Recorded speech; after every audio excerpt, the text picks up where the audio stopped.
तो उस समय में क्या किया गया कि मन से शोध किया गया। तो मन के अंग है बुद्धि, मन का अंग बुद्धि है और मन की बैठक जागृत अवस्था में आंखों में है। तब उस समय में त्रेता में मुद्रा योग जारी किया गया और मुद्रा योग के द्वारा ये सोचा, ये विचार किया गया कि मुद्रा योग का साधन करके मन पर कंट्रोल करें और सर्वेश्वर प्रभु का दर्शन करें। तो ऐसा ही किए। मुद्रा योग से मतलब है दृष्टि योग से, दृष्टि योग से मतलब है। तो दृष्टि योग का साधन करके और मन को ले जाकर के ज्योति स्वरूप ब्रह्म पद में पहुंचाए और वहां प्रकाशमय स्वरूप मिला और वहां तीसरी प्रलय तक आनंद किए। तीसरी प्रलय तक जो अभी उनने 5 प्रलय बतलाया है, तीसरी प्रलय तक वहां आनंद किए। लेकिन मन फिर भी बस में नहीं हुआ और सर्वेश्वर प्रभु जो सब सृष्टि का नियंता है, सारे जो अनादि पुरुष है, वो क्या नाम, वो फिर भी दूर रहा और मन पर कंट्रोल नहीं हुआ। सिद्धियां शक्तियां प्राप्त हो गई और कुछ आनंद भी प्राप्त हुआ और तीसरी प्रलय तक वहां आनंद भी हो गए, लेकिन मन बस में फिर भी नहीं हुआ। फिर जब त्रेता युग बीत करके द्वापर लगने को आया, यानी त्रेता और द्वापर का संधि काल आया, तब मुद्रा योग नहीं बन सका। तब मन का जो बुद्धि है उससे भी काम लिया गया। उससे क्या काम लिया गया कि सांख्य योग किया गया। सांख्य योग उस समय में जारी किया गया और सांख्य योग के द्वारा ये कोशिश की गई कि मन को वश में करके और सत्य पद में निर्मल चैतन्य है उसमें जाकर तद्रूप होना। क्योंकि निर्मल चेतन जो सत्य है वो सर्व शक्तिधीश्वर है, सब शक्तियों को शक्ति प्रदान करने वाला है, अजर अमर अविनाशी है, अनंत है, अपार है, ऐसा वो है। तो यही कोशिश हुई और ये कोशिश तभी सफल होगी जो मन कंट्रोल, मन को वश में करेंगे। तो सांख्य योग से वही फायदा हुआ जो मुद्रा योग से हुआ था, यानी मन और बुद्धि को योग द्वारा ले जाकर के ज्योति स्वरूप मंडल में पहुंचाए, वहां ज्योति स्वरूप का दर्शन हुआ और ज्योतिर्मय प्रकाशमय स्वरूप मिला और उसी तीसरी प्रलय तक वहां आनंद किए। लेकिन चौथी प्रलय में उस पद का भी विनाश हो जाता है और फिर जब रचना होती है तो फिर उनको देही धरना पड़ता है और देही धरे पाप पुण्य बनते हैं, फिर जन्म मरण का चक्कर जारी होता है। तो इस त्रेता युग में भी इस मुद्रा योग और सांख्य योग से भी मन पर कंट्रोल नहीं हो सका, मन पर कंट्रोल नहीं हो सका और सत्य पद की प्राप्ति नहीं हुई। तब द्वापर युग लगने को आया, यानी द्वापर युग लग गया। संधि काल में द्वापर त्रेता के संधि काल में सांख्य योग कराया गया और जब द्वापर युग लग गया तब वो अचेतन धार प्राणों के घाट पर सिमट कर आई और प्राणों की शक्ति जागृत हुई। तो प्राणों से परमार्थ का कमाने का, यानी मन पर कंट्रोल करके सत्य पद निर्मल चेतन की प्राप्ति करना, ये कार्रवाई प्राणों के जरिए की गई। प्राणों के जरिए क्या किया गया? प्राणायाम योग किया गया। इधर आ जाइए। द्वापर में प्राणायाम योग कराया गया। देखो श्रीमद् भागवत में इसका उल्लेख है कि जब उद्धव जी गोपिकाओं को ज्ञान देने गए थे तो प्राणायाम योग का उपदेश दिए, क्योंकि द्वापर का धर्म था प्राणायाम योग, तो इसलिए द्वापर में प्राणायाम योग कराया गया। प्राणायाम योग करके कहाँ पहुंचे? शून्य में पहुंचे, क्योंकि इस प्राणों की उत्पत्ति शून्य से हुई है। शून्य में पहुंचे और वहां चौथी प्रलय तक, जो 4 प्रलय बयान की गई, चौथी प्रलय तक वहां शून्य में पहुंच करके प्रकाशमयी चेतन स्वरूप उनको प्राप्त हुआ और उस स्वरूप को हंस कहते हैं। हंस कहने से मतलब पक्षी नहीं, हंस कहते हैं कि वहां शून्य में जो उनका स्वरूप है वो मंडलाकार है, जैसे सूरज गोल होता है इसी तरह से गोल मंडलाकार प्रकाशमयी, लेकिन वो प्रकाश बिल्कुल श्वेत है, मानिंद दूध के श्वेत है, इसीलिए वहां के चैतन्य निवासियों को हंस कहा है हिंदी में। तो वो हंस स्वरूप प्राप्त हुआ और ये पद के ज्ञाता, इस पद के पहुंचे हुए का हम कुछ जिक्र करते हैं ताकि ये मालूम हो जाए कि मन को किस तरह से कंट्रोल किया जा सकता है, यानी ये मन को वश में करने की सब बातें बयान की जा रही हैं चारों युगों से। जैसा कि रिसर्च किया जाता है, खोज की जाती, इसी तरह से परमार्थ की ये खोज है, परमार्थ की खोज की गई है।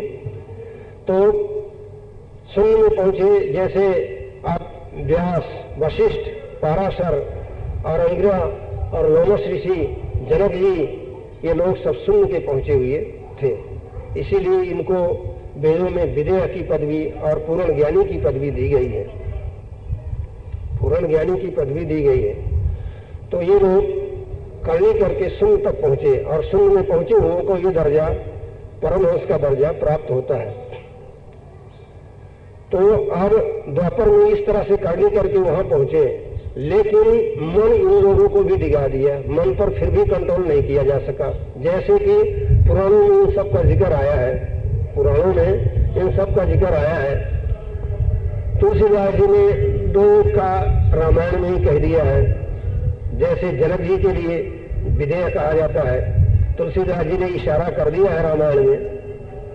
रामायण में इशारा किया है क्या कि रहे कहावत परम विरागी, सिय कह निरख धीरता भागी, ली लगाए और जनक जान की, मिटी महामर्याद ज्ञान की। यानी सीता जी जब ससुराल जाने लगी तब रोती हुई जनक की गोदी में पड़ गई। जनक जी को, सीता जी को रोती हुई देख करके मोह आ गया और मोह से उनके आंखों में आंसू भराए और सीता को गोदी में लेकर के उनके ऊपर हाथ फेरने लगे। तब वहां मतलब कि ज्ञान का और मोह का आपस में बैर है। जैसे सूरज और रात्रि का बैर है, जहां सूरज है वहां रात्रि नहीं, और जहां रात्रि है वहां सूरज नहीं। तो इसी प्रकार से मोह है जहां ज्ञान नहीं और ज्ञान है जहां मोह नहीं। तो इस तुलसीदास जी ने इशारा कर दिया कि रहे कहावत परम विरागी, सिय कह निरख धीरता भागी, लिए लगाए उर जनक जान की, मिटी महामर्याद ज्ञान। मतलब कि वहां मन ने अपना असर जतला दिया। इसी तरह से लोमस ऋषि का भी तुलसीदास जी ने बयान किया है कि कागभूषण जी, कागभूषण पहले काग नहीं थे, यानी एक ब्राह्मण के लड़के थे, और वो लोमस ऋषि से सुमेर गिरी पर जा करके उनसे वार्तालाप करने लगे। लोमस ऋषि ने इनको उपदेश किया ज्ञान का, अद्वैत ब्रह्म का उपदेश किया कि तू जीव नहीं है, तू ब्रह्म है। जीव और ब्रह्म में कोई फर्क नहीं है। जैसे जल और जल की लहर एक ही है, इसी तरह से जीव और ब्रह्म एक ही है। रामायण में कहा कि बार बीच युगाव ही वेदा, यानी जैसे जल और जल की लहर एक है, इसी तरह से तू जीव नहीं है, ब्रह्म है। ब्रह्म और जीव में कोई फर्क नहीं है, तू ब्रह्म ही है, अपने को तू ब्रह्म मान। इस तरह से अद्वैत ब्रह्म का उपदेश करते थे लोमस ऋषि। लेकिन कागभूषण भक्ति पक्ष पर कायम रहे। जब ये भक्ति पक्ष से विचलित नहीं हुई, भक्ति पक्ष पर कायम रहे, तो उपदेश देते रहते उनको तुलसीदास जी ने वहां लिख दिया है कि उत्तर प्रत्युत्तर की उपजत क्रोध ज्ञानियों के ही। तब उनको लोमस ऋषि को क्रोध आ गया और क्रोध में आकर के फिर उन्होंने इनको श्राप दे दिया कि तू कागले की तरह कांव कांव करता है और ज्ञान की बात को नहीं सुनता, जा कागला हो जा।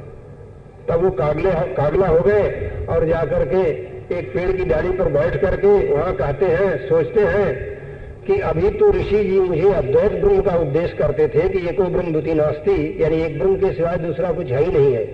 यदि ये ज्ञान सत्य होता और ऋषि जी को द्वैत ब्रह्म का साक्षात्कार होता और द्वैत ब्रह्म इनका, अद्वैत ब्रह्म इनका सही होता, ये ज्ञान इनका सही होता और ये इसमें स्थित होते और ये बात सही होती कि एको ब्रह्म द्वितीय नास्ति, एक ब्रह्म के सिवाय दूसरा है ही नहीं है, तो फिर अभी ये मुझे अद्वैत ब्रह्म का उपदेश करते थे, फिर इनको क्रोध क्यों आया, इन्होंने मुझे श्राप क्यों दिया। जब इन्होंने मुझे श्राप दिया तो श्राप देने से पहले इनको क्रोध हुआ और क्रोध आने से पहले इनको द्वैत हुआ। क्रोध आने से पहले मैं और भाषा और ये और हुए। जब इनको मेरे ऊपर क्रोध आया, अगर एक ब्रह्म के सिवाय इनको दूसरा नजर नहीं आता होता तो मुझे श्राप कैसे देते, तो ये मुझे श्राप कैसे देते। ये डाली पर बैठ करके ये बात सोच रहे हैं। उसमें रामायण में तुलसीदास जी ने लिखा है, क्रोध की द्वैतक बुद्धि बिनु, द्वैत की बिनु अज्ञान। तुलसीदास जी रामायण में लिखते हैं कि वो कागभूषण कहते हैं क्रोध की द्वैतक बुद्धि बिनु और द्वैत की बिनु अज्ञान। क्रोध बिना द्वैत बुद्धि के होता नहीं और द्वैत बुद्धि बिना ज्ञान की होती नहीं। फिर ऋषि जी का ज्ञान कहाँ गया? जो मुझे ज्ञान का उपदेश करते तो ज्ञान कहाँ रहा? मतलब कि ये भाइयों को बतलाया जा रहा है कि मन को वश में करने का पहले ये बतलाना है कि जिसको आप वश में करना चाहते हो उसकी ताकत देखना चाहिए, उसकी ताकत कितनी है, उसकी ताकत कितनी है। अगर उसकी ताकत का पता लगे भी ना और उस पर एकदम हमला कर दो तो अपने को नुकसान होगा, अपने नेस्त नाबूद हो जाएंगे। इसलिए समझदार वही है कि जिसको वश में करना चाहते हो पहले उसकी ताकत का पता लगावे, और जब उसकी ताकत का पता लग गया तो उससे दुगना नहीं तो कम से कम दोहरा तो होना चाहिए। अगर दोहरा दुगना नहीं होगा तो फिर उसको कैसे वश में करेगा। तो इसलिए अब मन का पावर हाउस बतलाया जा रहा है, और ये बतलाया जा रहा है कि मन को किसने वश में किया है। तो मतलब ये है कि द्वापर में प्राणायाम योग करके शून्य में पहुंच करके परमहंस पदवी प्राप्त करने पर भी योगेश्वर ज्ञानियों ने इस मन को वश में नहीं कर पाए। मतलब कि मन जनक जी को धोखा दे दिया और इनको लोमस ऋषि को इस तरह क्रोध के वशीभूत कर दिया। और इसी तरह से और भी ऋषि मुनियों का हाल है। देखिए श्रृंगी ऋषि जो थे, हाँ, श्रृंगी ऋषि एक दरखत की छाल को चाट लेते थे, इतने त्यागी थे और ऐसे ज्ञानी थे कि वो शहर में रहते नहीं थे, जंगल में रहते थे। और एक दरखत उगा रहता तो उस दरखत पर जाकर 3 बार जबान मारते थे।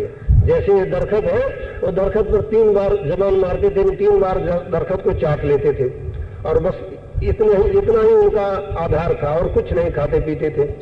ऐसे त्यागी थे श्रृंगी ऋषि। आखिरी नतीजा क्या हुआ कि श्रृंगी ऋषि को छलने के लिए मन ने जब माया को भेजा तब वो आई और आ करके जिस दरखत पर वो छुप करके जंगल में देखी तो जिस दरखत पर रोज सुबह के वक्त स्नान करने के बाद जब श्रृंगी ऋषि जबान मारते थे उसने वहां जाकर के शहद लगा दिया। तब रोज 3 बार जबान मारते थे, उस बार 5-7 बार जबान मारे। इसी तरह से 5-7 दिन तक वो शहद लगाती गई और पहले दिन से ज्यादा दूसरे दिन से तीसरे दिन से चौथे दिन, इस तरह से ज्यादा बढ़ाती गई। अब वो शहद खाते लगे, शहद रोज चाटते गए।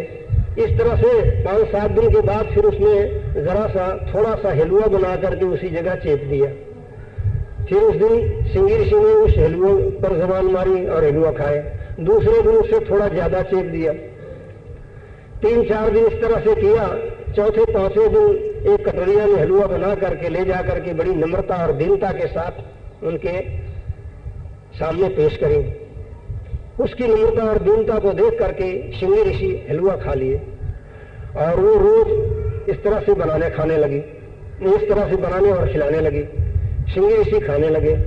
कई दिन हलवा खाने के बाद शरीर में खून वापरा और कुछ मन राजा ने कुछ और तरंगें फैलाई।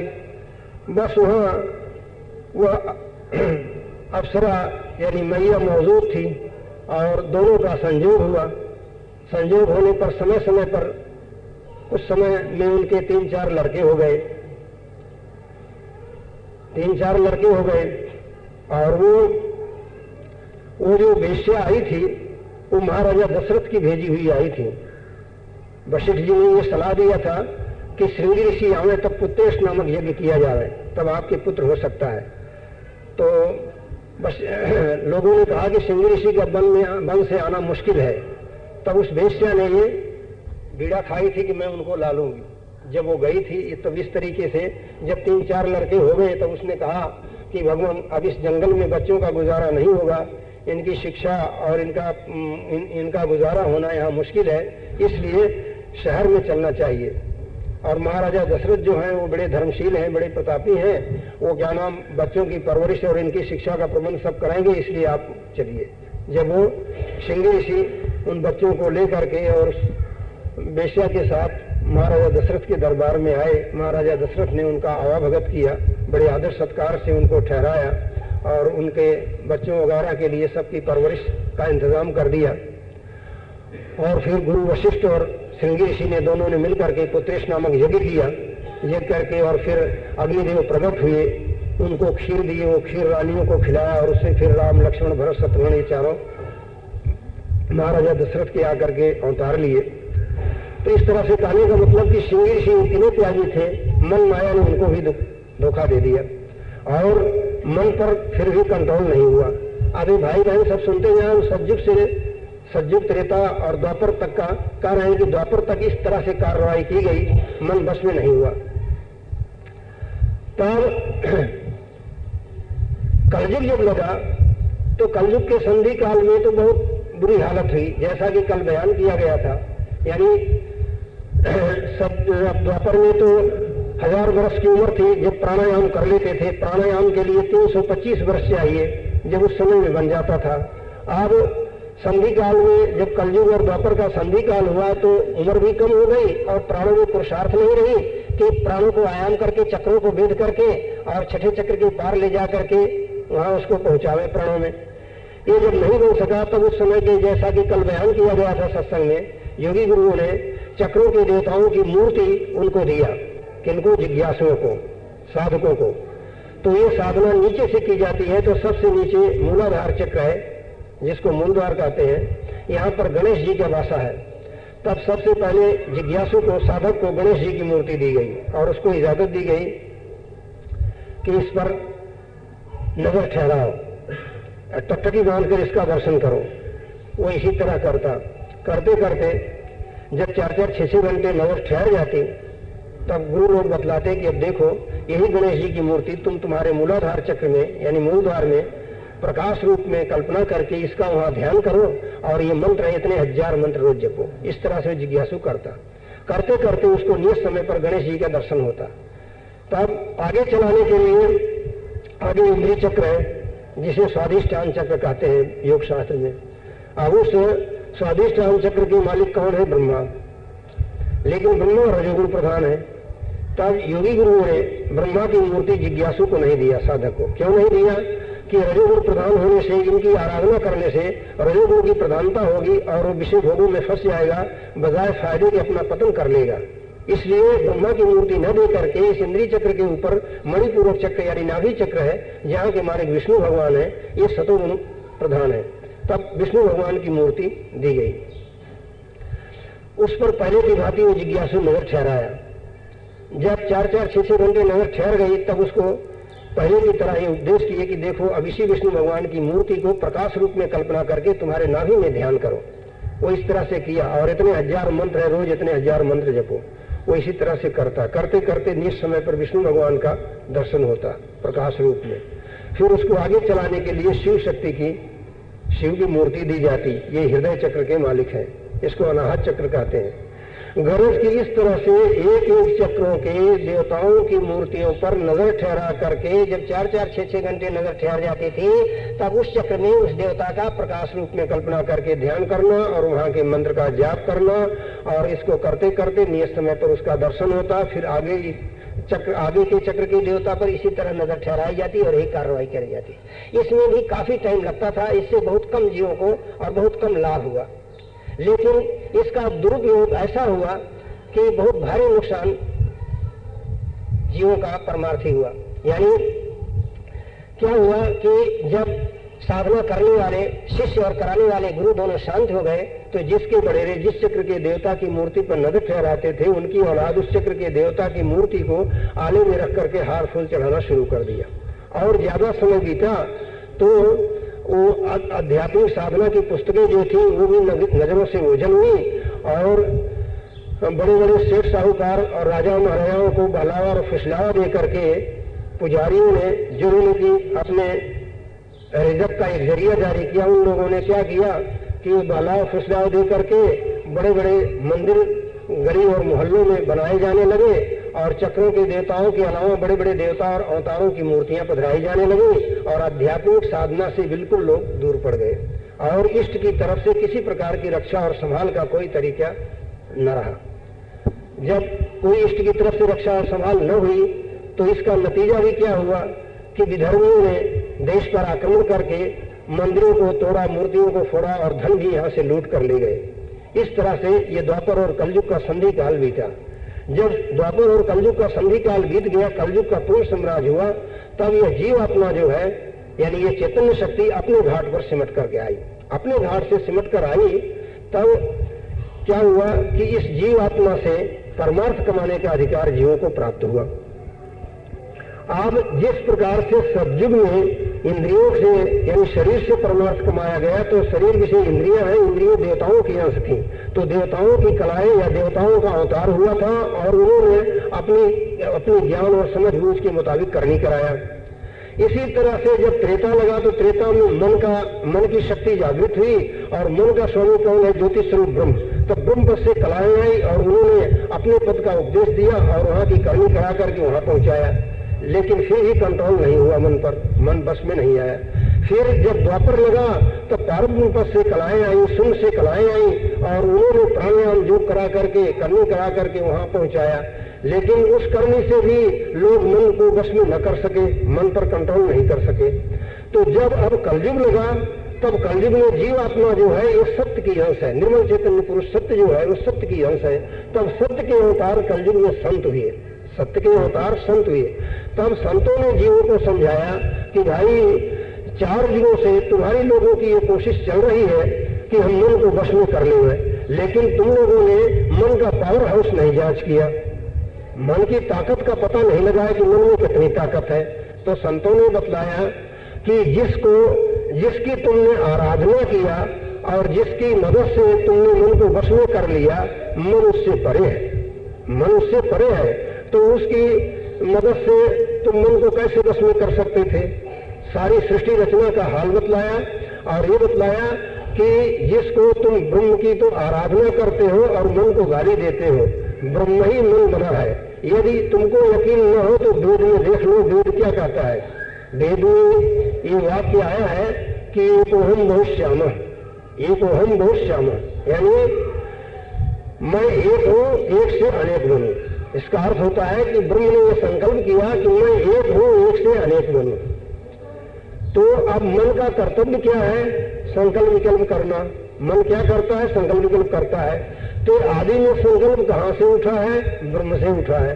तो वह ब्रह्म उसी संकल्प की धारा के वसीले सब घट घट में मन बना बैठा है।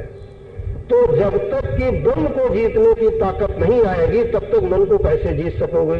इसी पर सदगुरु कबीर साहब ने फरमाया है कि ब्रह्ममयी सब जगत है कहत सयाने लोग, ताय ब्रह्म के त्याग बिन जगत में त्यागन योग। ब्रह्ममयी सब जगत है कहत सयाने लोग, ताय ब्रह्म के त्याग बिन जगत में त्यागन योग। तो जब ब्रह्मई मन बना हुआ, अब मन का पावर हाउस क्या हुआ? ब्रह्म हुआ। तो अगर मन को आप जीतना चाहते हो तो ब्रह्म से परे जो पद है, जो धनी है, उस धनी की शरणागति अख्तियार करो, उसके बनो, तब उसकी मदद से मन को जीत सकोगे। ये संतों ने कलयुग में आकर के ये संदेशा दिया और उस धनी को क्या बतलाया कि वो सत्य है, निर्मल चैतन्य है, उसी को संतों ने सतगुरु कहा है। मतलब सतगुरु उसको योग है कि सतगुरु, इसमें 3 शब्द है, सत गुरु और रू, 3 शब्द है। तो सत्य के माने तो जो अनादि है, अजन्मा है, हमेशा एक रस रहता है, वो सत्य है। और यानी सत्य ने सत्य देश ही रचा है, सत्य ने सत्य देश की रचना किया, वहां सत्य ही सत्य है, वहां कोई दूसरा मन माया काल कर्म और तत्व और प्रकृतियां इनका कोई नाम निशान नहीं है। वहां आनंद ही आनंद है, सत्य ही सत्य है, चैतन्य ही चैतन्य है और प्रेम और शांति ही वहां है, वो सत्य देश है। तो सतगु, सत्य देश के नीचे गु यानी अंधकार माया प्रकट हुई। सत्य देश के नीचे, सत्य के नीचे गु अंधकार माया थी। तो उस गु अंधकार माया में चैतन्य पड़ा था, जैसा कि हमने रचना का हाल बयान किया, उस अंधकार माया के अंदर चैतन्य पड़ा हुआ था और कोई भी रचना नीचे नहीं हुई थी। तब उस सत्य पद से सूरत यानी चैतन्य की धारा आई और सारी रचना को रूप माने प्रकाश, सारी रचना को प्रकाशित किया, सारी रचना को प्रकाशित किया। इसीलिए उस अनादि पुरुष को सदगुरु कहा गया है। तो संतों ने यह बतलाया कि अब तुम सदगुरु जो अनादि पुरुष है, जन्म है, उसकी भक्ति करो, उसकी भक्ति करो। और उसकी भक्ति का तरीका सूरज शब्द जारी किया। सूरज शब्द का मतलब क्या है कि सूरज से मतलब वही चैतन्य धार, उसी चैतन्य धार को शरत कहा है। शरत वाले सो माने लीन, रत माने लीन, जो अंतर के अंतर अपने निज पद में लीन है, वो सुरत है, उसका अपभ्रंश है सुरत। और शब्द से मतलब है चैतन्य मंडल से, चैतन्य को वह संतों ने शब्द कहा है। तो ये सूरत शब्द योग यानी उस चैतन्य धार को पलटा करके इस घट के अंदर सूरत का लखाव कराया और बतलाया कि जो सूरत आई है, रचना करती हुई आई है, हर एक मेरा मंडल बनती आई है, तो उन मंडलों पर जो चेतन है वह चेतन शब्द के रूप में गुंजार रहा है। उसी शब्द को सुनते हुए इस सूरत को ले जा करके सब मंडलों के पार और उस निर्मल चेतन में सत्य में तद्रूप करो, ये उपदेश किया और उसकी विधि एकांत में जिज्ञासुओं को समझाया और ये बतलाया कि अब तुम उस सत्य की मदद से इस मन पर कंट्रोल कर सकते हो। तब उन जिज्ञासुओं ने उसी सूरत योग का साधन किया और साधन करके फिर क्या नाम वो इस 14 लोक के पास ज्योतिर्मंडल में पहुंचे, वहां ज्योति स्वरूप का स्वरूप प्राप्त किए और ज्योति स्वरूप का दर्शन करके फिर गुरु की कृपा से आगे चले, आगे त्रिकुटी में पहुंचे, वहां ब्रह्म का दर्शन किए, ब्रह्म का दर्शन करके फिर गुरु कृपा से उसी शब्द की डोरी को जो ऊपर से आ रही शब्द की धार उसको पकड़ के आगे चले और जा करके शून्य में पहुंचे, वहां परम स्वरूप प्राप्त हुआ और परब्रह्म का दर्शन किए और परब्रह्म का दर्शन करके फिर क्या नाम आगे महाशून्य है जहां महाकाल और महामाया रहते हैं। फिर गुरु कृपा से उस महाशून्य में पहुंच करके महाकाल और महामाया का दर्शन करके फिर उस महाशून्य को भेद करके गुरु कृपा से आगे चले सत्य देश में पहुंचे, वहां निर्मल चैतन्य स्वरूप प्राप्त हुआ और प्राप्त करके फिर सदा के लिए परमानंद और सर्वशक्तिधीश्वरता का अनुभव करने लगे, यानी सर्वशक्तिधीश्वर बन गए। फिर क्या नाम मन और माया सब पर कंट्रोल कर लिए। तो इस तरह से भाई चारों लोगों का बतला दिया गया कि इस तरह से परमार्थिक रिसर्च है और इस तरह से खोज चलती रही है और कलयुग में संतों ने इस प्रकार से मन पर विजय प्राप्त किया है। अब जिन भाई बहनों को मन को वश में करना हो वो सत्संग करके परमार्थ की सारी बारीकियों को सुने और सुन करके समझे और समझ करके सर्वेश्वर जो सदगुरु दयाल है उनके, ये तो हमने थोड़ा सा मुख्तसर में बयान किया है, कई दिन सत्संग करके इन सब बारीकियों को समझ करके और सूरत शब्द का उपदेश लेकर के गुरु से हर प्रकार की हिदायत लेते हुए और उनसे मदद लेते हुए और सूरत शब्द का साधन करके सब मंडलों के पार सत्य पद में पहुंच करके पूरा मन पर कंट्रोल करें और उसी से काल कर्म और माया सब पर कंट्रोल हो जाएगा। ये क्योंकि सब उसी शक्तिधीश्वर से शक्ति प्राप्त करती है। जब वो इधर की शक्ति खींच ले उधर बेकार हो जाए तो उस पर पूरा कंट्रोल हो सकेगा। और इस कलयुग में ये साधन जो सूरत योग का है इसको सब भाई बहन गृहस्थ आश्रम में रहते हुए इस साधना को कर सकते हैं, इस साधना को कर सकते हैं। 10 साल के लड़के से लेकर के 80 साल के बुढ़े तक कर सकते हैं, लेकिन इसके उद्देश्य लेने के लिए पहले 2 बातों का त्याग शुरू में ही करना पड़ता है। 2 बातों का त्याग पूर्णतया करने पर ही हर एक भाई बहन इस सूरत योग का उद्देश्य लेने का अधिकारी बन सकता है। वो दो बातें कौन सी हैं कि एक तो सब प्रकार के मांसाहार का त्याग करना पड़ेगा, दूसरी सब प्रकार की नशीली चीजों का त्याग, यानी गांजा, भंग और शराब वगैरह जितनी नशीली चीजें हैं सबका त्याग करना पड़ता है। और सब प्रकार के मांसाहार का त्याग करके फिर इसका उपदेश लेकर के और फिर इस कार्रवाई को गृहस्थ आश्रम में रहते हुए करते चले। और इस बात का ध्यान रखें कि जिस बात के करने से हम अपने को दुख मानते हैं वह बर्तावा हम दूसरे के साथ में न करें, इसका ख्याल रखते हुए और अपनी मेहनत और सत्य धर्म की कमाई करके अपने आश्रित जनों का गुजारा करते हुए और अपना गुजारा करते हुए उसमें से टाइम निकाल करके 2-3 घंटा पहले परमार्थ में लगाते चलो। फिर जब तुमको इस कमाई से कुछ फायदा होगा और किसी कदर अंतर में ताकत होगी तो इससे ज्यादा भी टाइम लगा सकोगे, इस तरह से मन को वश में कर सकोगे। यानी करने कर्म में बढ़ाई इस प्रकार की करने से मन वश में आ सकता है। वरना क्या नाम हमने चारों जीवों का खोज बतला दी है कि इस तरह से मन को वश करने की कोशिशें की गई थी, लेकिन सब क्या नाम निष्फल गई। यानी निष्फल तो नहीं हुई, करने का फल तो सबको मिला, जैसा कुछ किए थे उनको सिद्धियां शक्तियां और किसी दर्जे का आनंद मिला, परंतु मन काबू में नहीं आया। और निर्मल चैतन्य पुरुष जो अनादि पुरुष है उसका दर्शन प्राप्त नहीं हुआ। उसका दर्शन तभी प्राप्त होगा जब मन को पहले स्थिर कर लेंगे, मन कंट्रोल में आ जाएगा, तब उसका दर्शन होगा। और उसका दर्शन करके जीव वही बन जाएगा, जैसे बूंद सागर से मिलकर खुद सागर बन जाती है, इसी तरह से ये जीव पीव से मिलकर पीव बन जाएगा। तब मन माया की किसी की गम नहीं रहेगी। यहाँ की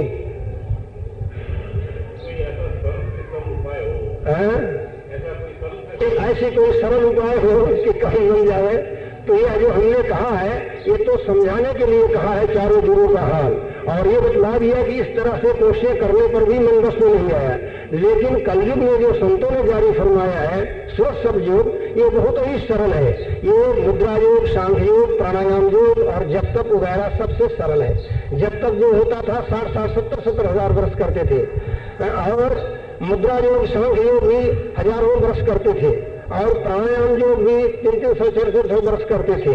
सुरत सब योग इतना असर वाला है कि अगर पहले कुछ दिन सत्संग करके इस बारीकियों को समझो, बारीकियों को समझ करके और सब परमार्थ के जितने मुतल्लिक बारीकियां हो सबको समझ करके आप इसका उद्देश्य लेकर के अगर 2-4 महीना करो तो 2-4 महीने पर ही आपको ये तसल्ली हो जाएगी कि हाँ अब हम मन पर कंट्रोल कर लेंगे। और रास्ते के गांव जो है यानी अंतर आध्यात्मिक साधना के जो रास्ते के जो प्रकाश और भी जो कुछ आनंद आते हैं, जो कुछ दिखाई सुनाई देता है वो भी दिखाई सुनाई देने लग जाएगा। और गुरु से कहोगे तो गुरु सब बतलाते चलेंगे। तो इससे सरल और कोई उपाय चारों युग में नहीं है। सरल से सरल यही उपाय है।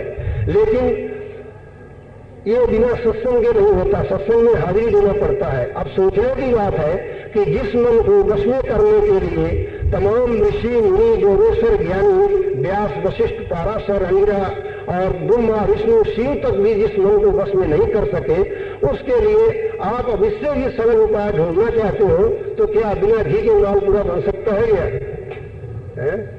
बिना घी के मालपुआ नहीं हो सकता। ये जमाने बिना खर्च की बात नहीं है।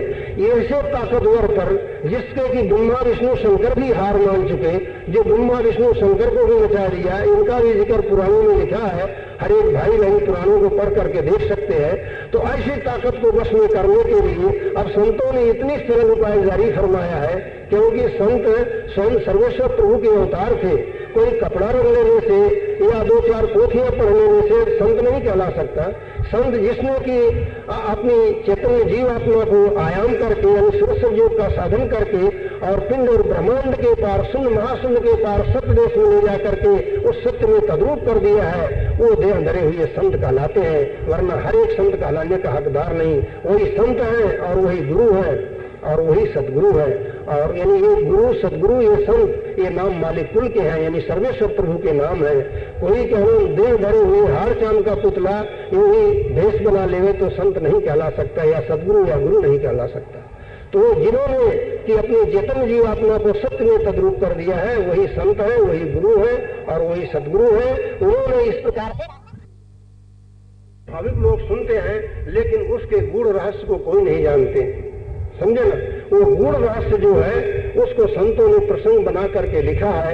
वो क्या नाम विद्या बुद्धि से बाहर की बात है। उन महापुरुषों ने जिन्होंने कि गीता भागवत द्वारा बनाया है, इनमें लिख दिया है कि हम जो ये कह रहे हैं मन वाणी बुद्धि से परे की बात है। अब देखो एक थोड़ा सा हम उदाहरण दे रहे हैं, यहाँ भागवत का समझा रहे हैं कि श्रीमद् भागवत में एक जगह ऐसा लिखा है कि कृष्ण भगवान एक समय गोपिकाएं जमुना जी में स्नान कर रही थी, उनकी साड़ियों को लेकर के कदम के पेड़ पर चढ़ गए, कदम के पेड़ पर चढ़ गए। फिर वो साड़ियां मांगने लगी तो दिए नहीं, और कदम के पेड़ पर गए। जब वहां वो गई जब दिए, इस तरह की बात लिखी। हम इसकी ज्यादा शरह करना हम उचित नहीं समझते हैं, लेकिन कृष्ण भगवान के लिए ये बात उचित होती है क्या? शास्त्रों में वेदों में कृष्ण भगवान को क्या खिताब दी गई है? अच्युतानंद, अच्युतानंद कहा गया है। मतलब कि जो कभी भी विषयों के वश नहीं हुआ, जो पूर्ण बाल ब्रह्मचारी हो, उसको अच्युतानंद कहते हैं। कभी स्वप्न में भी जो विषय के वश न हुआ हो, विषय भोग के वश जिसकी बुद्धि न हुई हो, उसको अच्युतानंद कहते हैं। तो ऐसे खिताब होते हुए फिर उनको ये कहा जाए कि क्या नाम वो गोपिकाओं की साड़ियों को लेकर कदम के पेड़ पर चढ़ गए, और क्या नाम गोपिकाओं के साथ रासलीला रचे, और 16,108 रानियां थी, और एक एक के 10 संतान थे, 9 लड़के और एक एक लड़की थी, ऐसा लिखा हुआ है। तो अब ये बात जो है ये क्या बात है? विद्वान लोग, पंडित लोग यही अर्थ करते हैं और सब सुनकर के भाविक लोग कहते हैं भगवान की लीला है। भाई भगवान की लीला तो है, लेकिन उस लीला को समझना चाहिए ये कौन सी लीला है। और ये लीला को करके बस रोज बरोज गृहस्थ में फंसते जाते हैं, गृहस्थ का रूप बनते जाते हैं। ये प्रवृत्ति मार्ग नहीं है, ये निवृत्ति मार्ग है। यानी कृष्ण भगवान, अब हम ये कदम के पेड़ पर, मतलब ऐसी तो पुराणों में बहुत सी बातें हैं, हम कहने लगे तो वर्षों में ही पूरी हो गए, लेकिन हम थोड़ा सा इसका कदम के पेड़ पर चढ़े, इसका थोड़ा सा हम इसकी असलियत बयान करते हैं। सब भाई बहन चित्त दे करके सुनो। यही कारण है कि विधर्मियों ने पुराणों का खंडन कर दिया और पंडितों को जवाब नहीं चला, तो हिंदू धर्म की चारों तरफ तौहीनी होने लग गई और विदेशियों ने हिंदू धर्म की खिल्ली या हंसी या मजाक उड़ाने लगे। लेकिन ये दोनों की यही समझता है, पंडितों की यही समझता है और मजाक उड़ाने वालों की भी बिल्कुल अनसमझता है। क्यों? कि उन्होंने असलियत को बिल्कुल नहीं समझा। कम से कम इतना तो ख्याल करना था कि कोई महापुरुष है, वो ऐसा काम कैसे करेगा, कुछ न कुछ जरूर इसमें कोई न कोई बात और होगी। अब हम वो बात बतलाते हैं क्या है। ये व्यास जी के बनाए हुए सब पुराण है। व्यास जी ने अनुभवगम्य बातें कही हैं। अब कृष्ण कौन है कि आत्मा आकर्षणे कृष्ण, यानी जो आत्मा को दुष्मार्ग में जाती हुई को खींच करके सतमार्ग में लावे, उसका नाम कृष्ण है। तो वो कौन है? गुरु है। जो गुरु होते हैं वो जीवों को दुष्कर्म में, बुरे कर्मों में, विकारों में जाते हुए उनको खींच करके सदमार्ग में, भक्ति में लगाते हैं, तो वो गुरु है। तो वो, और गोपिका कौन है? गो नाम है इंद्रियों का, गो नाम है इंद्रियों का। ये गोपिकाएं जो है, गोपिका से मतलब है इंद्री के, यानी वो कौन सी इंद्री? जो कि पी को चाहती, गो माने इंद्री और पी माने पी यानी मालिक। जो इंद्रियां गुरु को पा करके जिनका मालिक की तरफ रुख हो गया है, वो गोपी है, वो गोपी है। तो अब कृष्ण ने गोपिकाओं की साड़ियां लिया, तो इंद्रियों ने कौन सी साड़ी पहना है? ये तन रूपी साड़ी पहना है, ये शरीर रूपी साड़ी है। तो जब तक कि तुम्हारे मन में देहाध्यास है, जब तक कि सब तरह का ऐशो आराम चाहते हो, तब तक तुम भजन ध्यान में स्थित नहीं हो सकोगे। भजन ध्यान में स्थित होकर के और क्या नाम जा करके अपने प्रभु का दर्शन करना, ये नहीं हो सकेगा। तो इसलिए गुरु ने क्या उपदेश किया? उनकी साड़ियों का हरण करना क्या है? ये तन रूपी साड़ी का हरण किया, यानी देहाध्यास छुड़ाया, देहाध्यास छुड़ाया। और देहाध्यास कैसे छुड़ाया? कि देखो, जिस वैराग की महिमा पुराणों में और भी शास्त्रों में अधिक से अधिक की गई है, संतों ने उस वैराग को गुरु दरबार से इनाम बतलाया है। गुरु दरबार का इनाम कैसे? अभी पहले बतला दिया गया है कि सच्चे गुरु कौन है?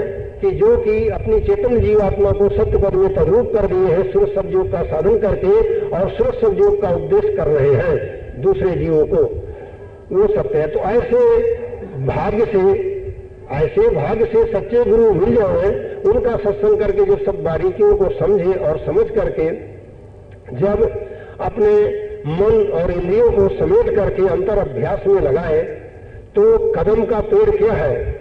कदम का पेड़ क्या है? यानी कद कहते हैं शरीर को, शरीर को कद कहते हैं। इसका पेड़ कहाँ है? मतलब कि जैसा गीता में कृष्ण भगवान ने कहा है कि ऊर्ध्वमूल मदद शाखा, यानी संसार रूपी वृक्ष की जड़ जो है ऊंचे है और मध्य में इसकी शाखाएं हैं और ये संसार सब पत्ता है, ये संसार सब पत्ता है। तो ये पेड़ कहां से निकला है? आज्ञा चक्र से, यानी ज्योतिर्मंडल से, ज्योतिर्मंडल से। तो वह आज्ञा चक्र यानी छठा चक्र जो है, ज्योतिर्मंडल जो है, वही कदम का पेड़ है। कृष्ण नाम गुरु का है। गुरु जब देहाध्यास छुड़ाए, तब वो देह की तरफ का ममत्व छोड़ करके, देह की तरफ का ममत्व छोड़ करके और जब साधना में अंतर ध्यान में बैठा, तब उसकी सूरत जा करके उस छठे चक्र में पहुंची और वहां गुरु का दर्शन हुआ। गुरु ने वहां से चेतन धार को पकड़ाया और वो चेतन धार आगे सहस्रदल और त्रिकुटी को पार करती हुई शून्य में पहुंची।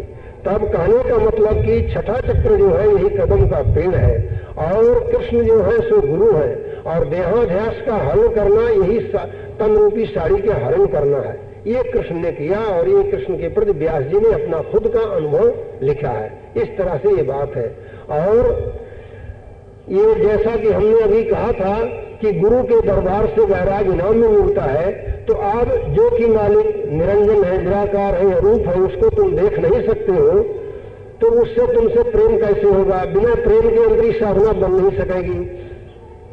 अभी सब भाई बहनों से पूछते हैं कि कोई भी काम तुमसे बिना प्रेम के नहीं बनेगा। चाहे जो कुछ काम करो, नौकरी चाकरी, खेती बाड़ी, कोई भी धंधा करो, उसके प्रति जब तुमको दिलचस्पी नहीं लोगे, उसमें प्रेम नहीं आएगा, तो काम विधि पूर्वक नहीं बनाएगा। क्या बन सकेगा क्या?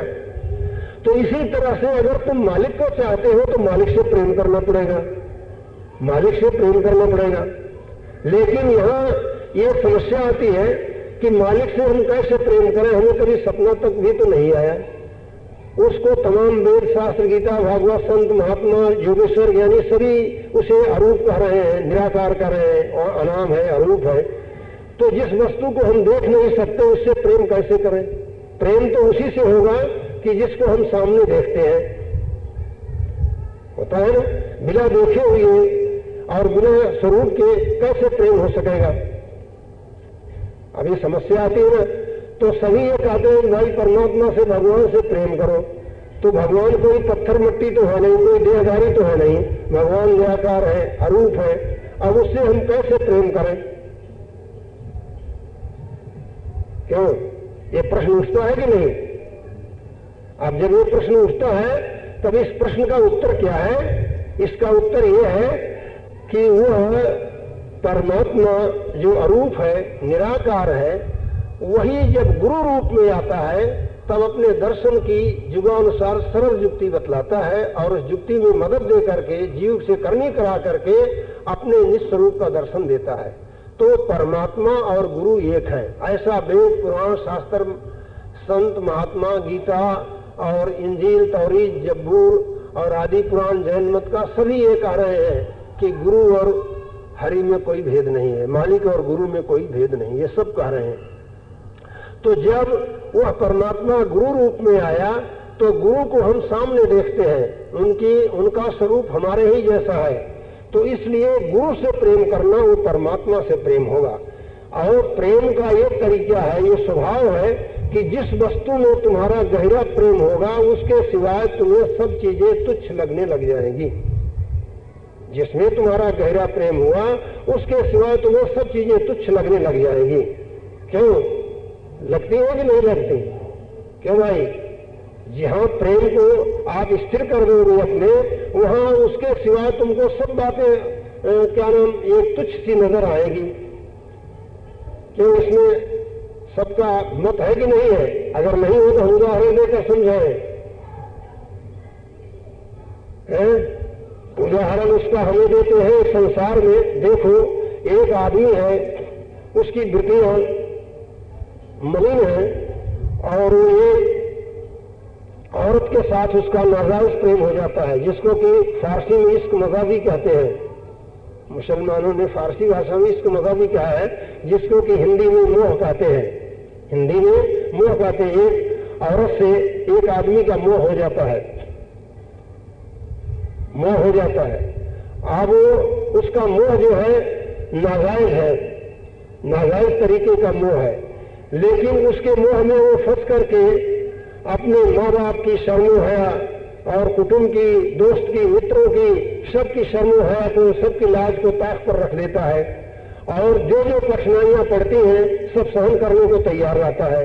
बल्कि दोस्त कुटुंब सबको छोड़ देता है लेकिन उसको नहीं छोड़ता, और गांव भी छोड़ करके उसको लेकर के अलग जाना पसंद करता है।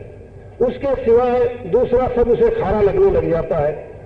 तो सोचो कि जब एक नाजायज कार्रवाई में,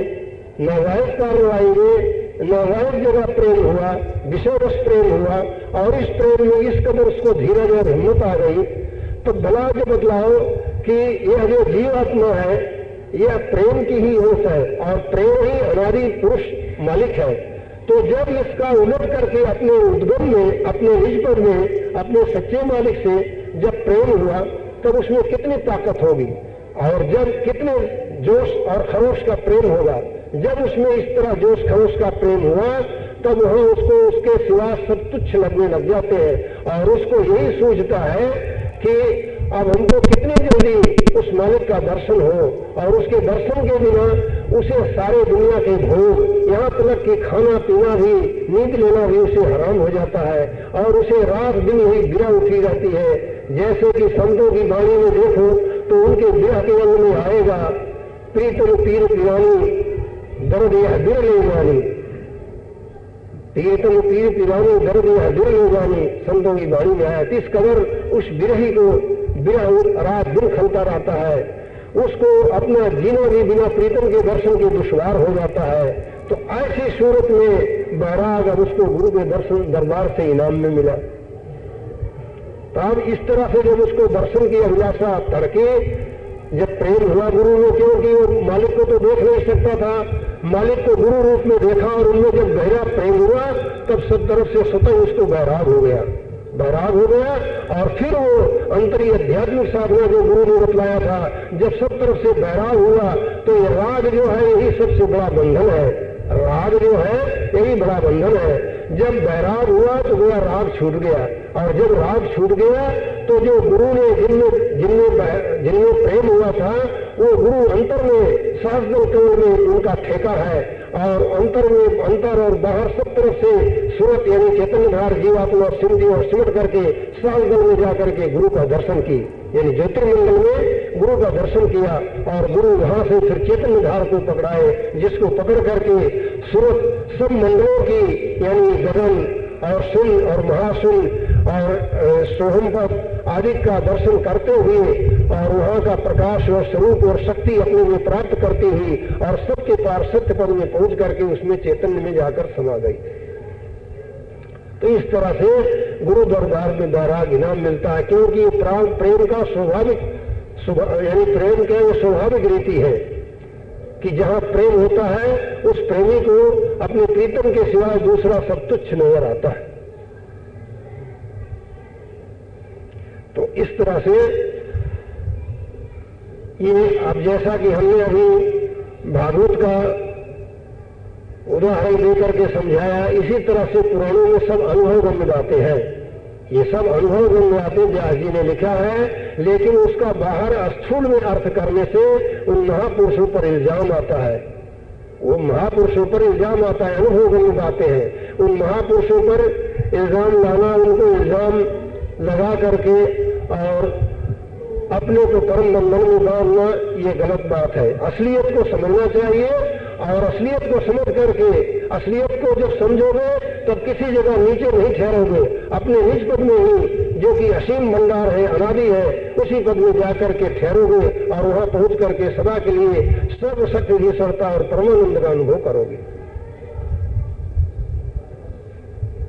जैसा कि हमने कदम के पेड़ पर चढ़ जाना, कृष्ण का साड़ियां लेकर के, उसका ही अर्थ है, ये शब्दार्थ नहीं है पुराणों में। शब्दार्थ तो कहीं कहीं है जहां ऐतिहासिक बातें व्यास जी ने लिखा है वहां शब्दार्थ है, परंतु जो अनुभव में बातें हैं उनमें सब में भावार्थ है, वो रहस्यवाद है, उसके अंदर रहस्य यानी भावार्थ है।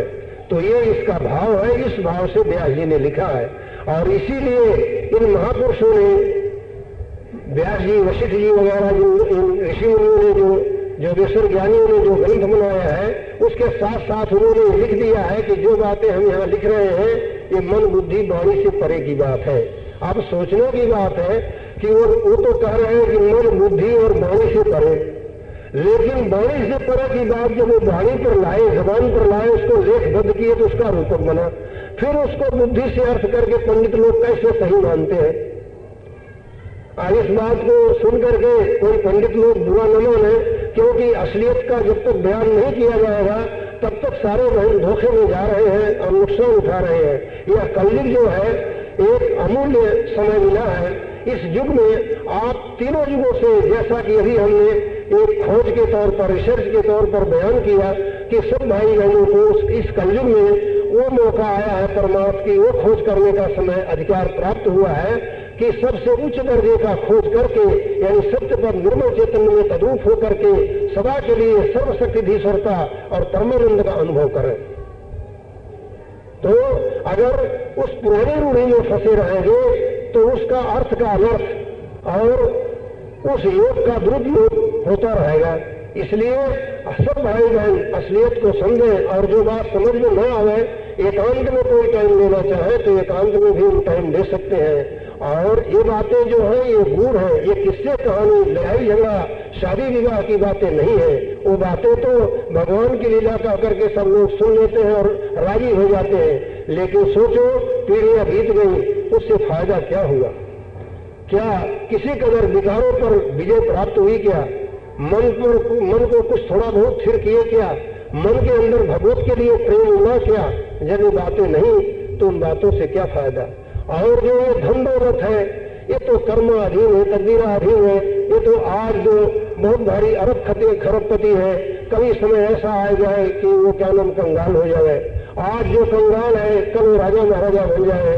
ये तो समय का चक्र चलता रहता है। लेकिन मानवदेही के अंदर सर्वेश्वर प्रभु ने वो युक्ति रखा है कि इससे सब भाई बहन उस तरकीब को मालूम करके और उसकी कमाई इस वर्तमान समय में करके उस पद को प्राप्त हो सकते हैं कि जो सर्वेश्वर प्रभु है, यानी जीव से पीव बन जाते हैं, सदा के लिए सब प्रकार के दुखों से रिहाई पा करके सुखी हो सकते हैं। वो युक्ति इस नरदेही से बन सकती है।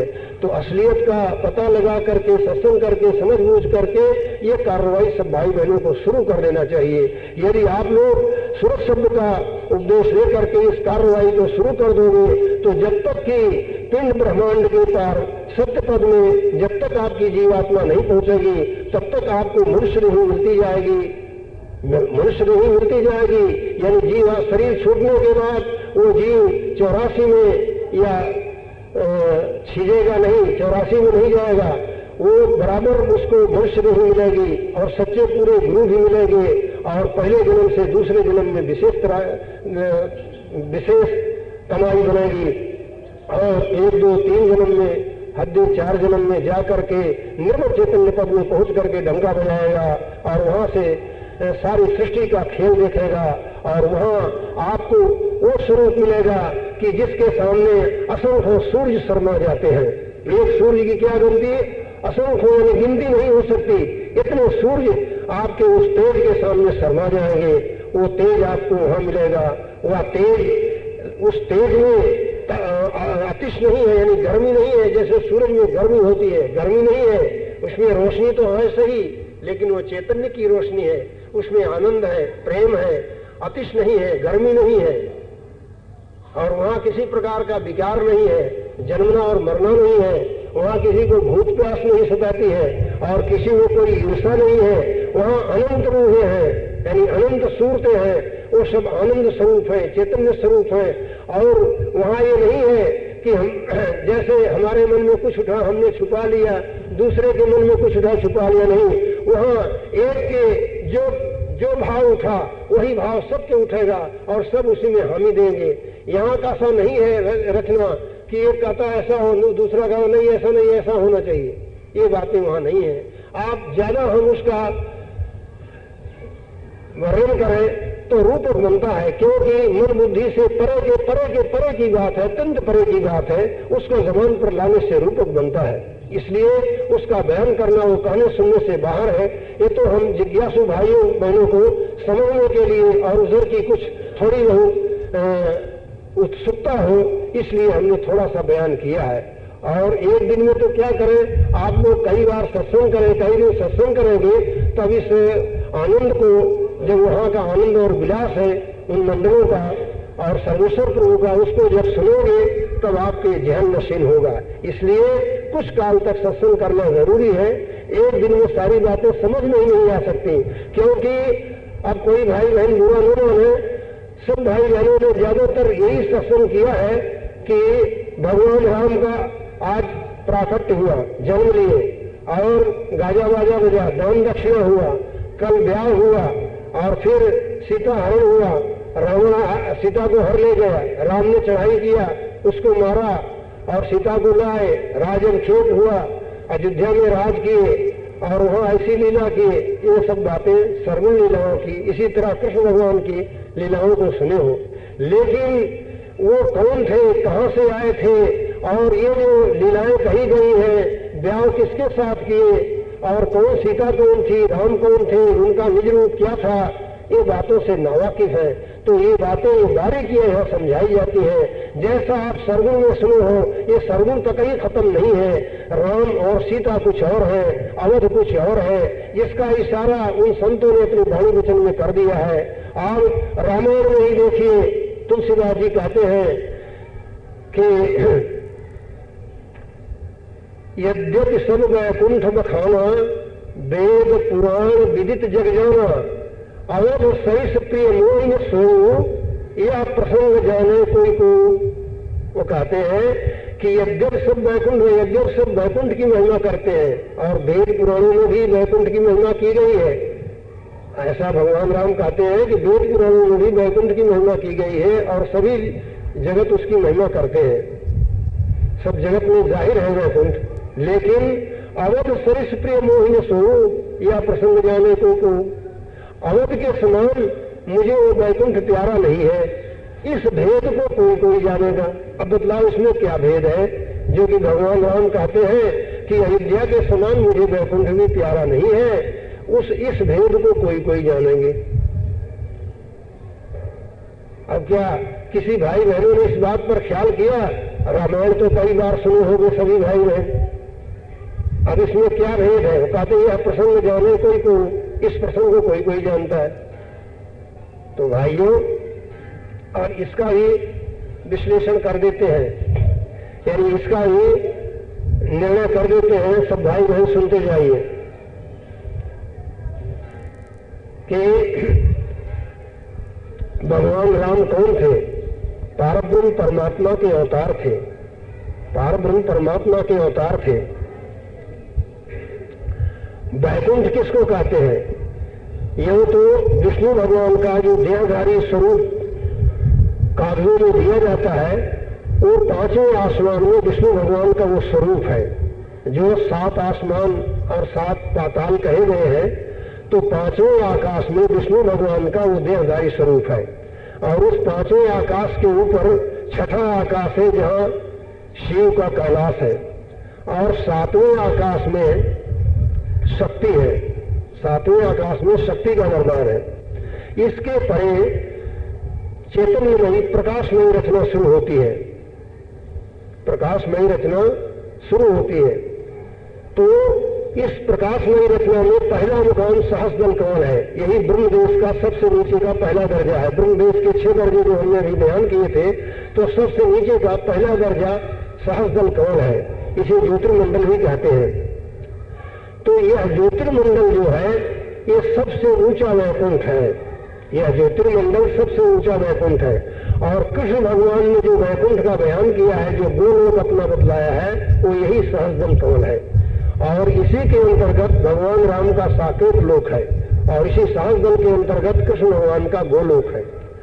इसके परे ओंकार ब्रह्म है, इसके परे ओंकार ब्रह्म है, और इसके उस ओंकार ब्रह्म के परे शून्य है।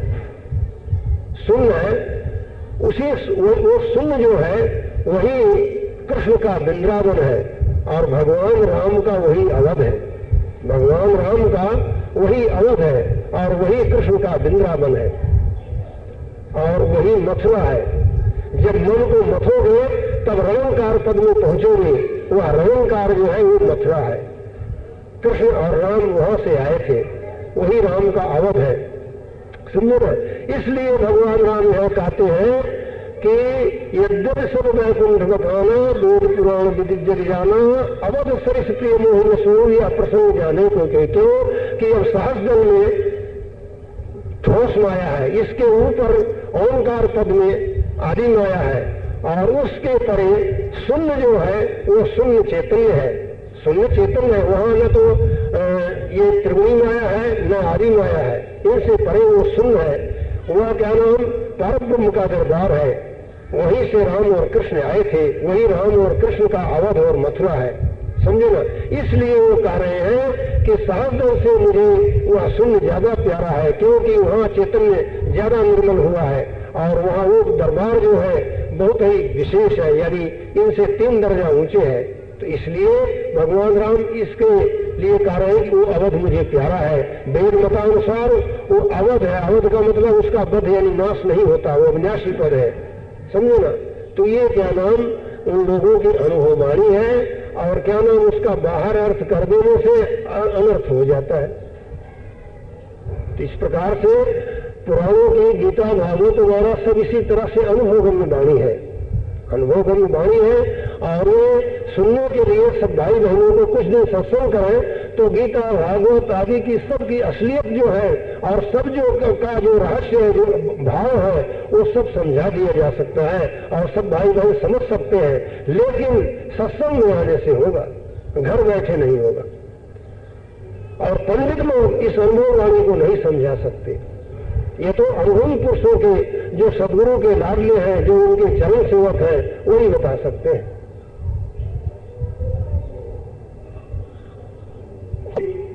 प्रलय का और सृष्टि रचना का ये तो इसका प्रश्न, इसका उत्तर तो हल हो गया।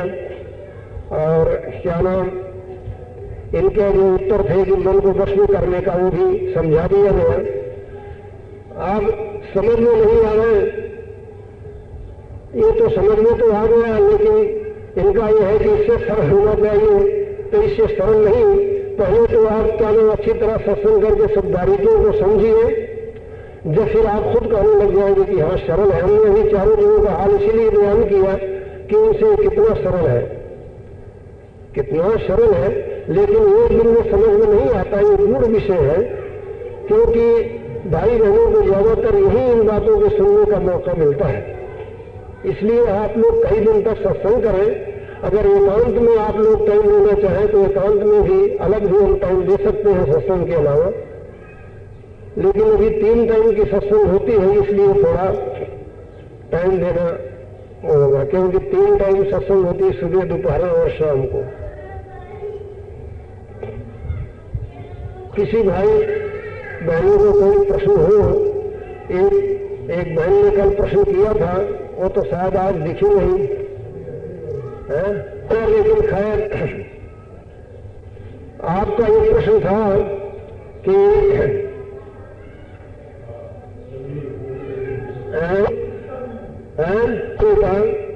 इसके लिए युगों का बयान करना है, पर टाइम सत्संग का खत्म हो गया। विषय युग, त्रेता, द्वापर, कलयुग, 4 युग हमने बतलाया ना। तो उन तीनों युगों का समझ में आपके आ गया कि सतयुग नाम क्यों पड़ा, त्रेता युग क्यों पड़ा, द्वापर क्यों पड़ा और कलयुग क्यों पड़ा। हाँ, तो अब हम चारों युगों का बयान करते हैं कि ये युग क्यों और कैसे हुए। समय तो हो गया, लेकिन आज थोड़ा टाइम और हम लेते हैं, लेकिन इसमें मुख्तसर ही बयान किया जाएगा, ज्यादा विस्तार करने का समय नहीं है। फिर भी इसका और मुख्तसर किया जाएगा कि इससे कि भाई बहनों की समझ में आ जाए। अब देखिए, ये 4 युग जो सनातन धर्म में बयान किए गए हैं, संत, महात्मा, ज्ञानी, योगेश्वर, ऋषि मुनि सब ने इसका वर्णन किया है। ये 4 युग किसी समय की गणना के लिए नहीं मुकर्रर किए गए हैं। ऋषि मुनियों ने या ब्रह्मा ने समय की गणना के लिए नहीं मुकर्रर किया। ये इस सृष्टि रचना में स्वतः उत्पन्न होते हैं। कैसे कि जैसे अपनी पृथ्वी की रचना के साथ में 3 मौसम यहां होते हैं, गर्मी, बरसात और सर्दी। इससे देहधारियों को बहुत सेहत मिलती है। इसी तरह से ये 4 युग सृष्टि रचना में स्वतः उत्पन्न होते हैं और इसी पर परमार्थ साधन और उसका अधिकार और इष्ट निर्भर है। वो कैसे 4 युग उत्पन्न हुए अभी बयान किया जाता है। सब भाई बहन सुनते जाओ, थोड़ा देर और टाइम लगाओ, सब सुनो इस युगों का बयान। यानी ये 4 युग इस तरह से हुए हैं कि जितने सूरज चांद दिखलाई देते हैं ये सब इस आकाश के अंतर्गत हैं। अब साइंसदान भाइयों की समझ में ये बात नहीं आएगी कि इस आकाश की भी सीमा है, लेकिन नहीं, धार्मिक ग्रंथ जो है, पुस्तकें जो है, अनुभवी पुरुषों ने अपनी चेतन जीव आत्मा का आयाम करके, यानी इसको पलटा करके इसके उद्गम की तरफ उन लोगों ने देख लिया है।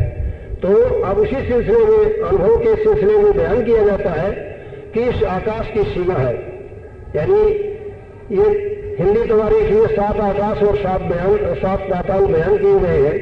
तो अब उसका तो हम विस्तार नहीं करते हैं, कहते हैं कि इस आकाश की सीमा है, ये जितने सूरज चांद सितारे दिखलाई देते हैं ये सब इस आकाश के अंतर्गत है। और इसमें बेशुमार सूरज है और बहुत से इस सूरज से भी बड़े सूरज आकाश में हैं, यानी आकाश का बहुत बड़ा दायरा है। खैर जितना भी बहुत बड़ा से बड़ा जितना भी हो, इसकी सीमा है। इसकी सीमा के परे कौन है? ज्योतिर्मंडल है, जिसको अभी हमने सहस्रदल कौन कह करके बयान किया। इसी को हिंदी में सहस्रदल या ज्योतिर्मंडल कहा गया है। मोहम्मद साहब ने इसको मुकाम ज़बरूत कहा है और हजरत ईसा का यही चरखे चाहरुम है। यहाँ के मालिक को उन्होंने घाट कहा है और हिंदी में यहाँ के मालिक को ज्योति स्वरूप कहते हैं। जैन मत में इसी के मालिक को यहाँ के मालिक को केवली भगवान कहते हैं और इसको निर्वाण पद कहा है जैन मत में।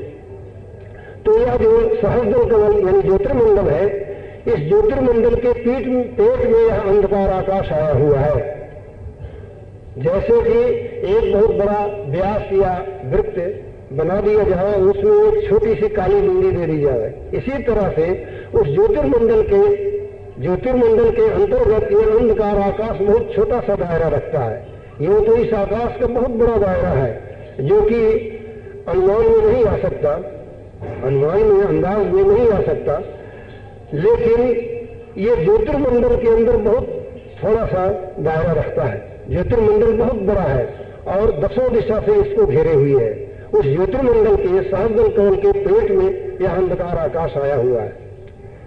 अब यह अंधकार आकाश जो है, अब इसका इतना भारी दायरा है, इसका थोड़ा दायरा बतलाना जरूरी होता है कि देखो अपनी पृथ्वी जो है, अपना ये सूर्य जो है, इस पृथ्वी से 13 लाख से भी कई हजार गुना बड़ा है। 13 लाख कई हजार गुना अपनी पृथ्वी से बड़ा है। यानी 13 लाख कई हजार पृथ्वियां सिलसिलेवार रख दी जाए तो ये सूरज इनको ढक लेगा। ये पढ़े लिखे सब भाई बहनों को मालूम है। तो इतना बड़ा तो ये एक सूरज है। इसी तरह से